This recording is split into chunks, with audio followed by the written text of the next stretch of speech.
Okay, Assalamualaikum. Hari ni antara vlog Syukri pasal rumah jugalah.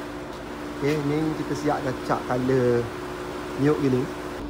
Jadi kita ambil dulu troli ni. Sebab susah kalau tak ada troli, anak saya ramai. 3 orang tu ramai lah kayaknya. So, berada di Myanmar. Ni naik atas, jom.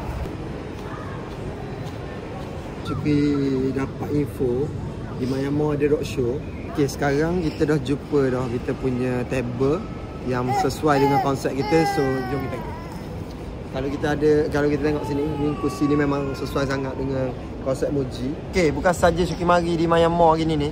Apa ni, daripada brand Good Night Snatcher, dia ada hadiah eksklusif dengan ada potongan sehingga 50%. Mana yang beli di Good Night Snatcher Myanmar ni berpeluang join lucky draw. Antara hadiah dia Avatar VS110.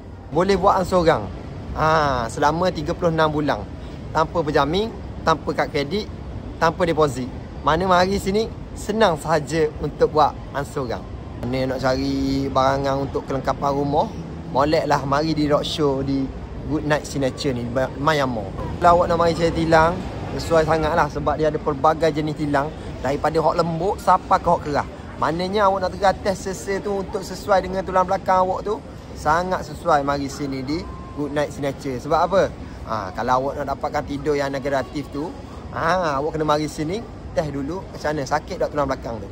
Sini di satu tempat ada semua kelengkapan untuk rumah kita. Macam rumah Syukri nak cari sini memang sesuai sangat Sebab kita sini kita ada sofa, kita ada katil, kita ada meja makan, dan kita ada lansir sekali.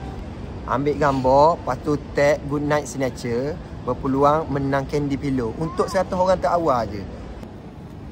Satu pasangan laki bini, dia ada 2 keselesaan. Maknanya kalau bini nak rasa kerah sikit katil belah ni, dia boleh hejah untuk katil belah ni kerah. Kalau nak rasa lembut belah ni, boleh hejah untuk katil belah ni lembut. Apa? Dia ada lapisan bawah. Okay. Sini lembut, sini kerah sikit. Jahat.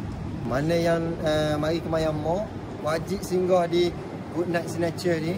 Roadshow dia ni duduk di ground floor. Kena pakat mari belakang tu. Rugi kan tak mari.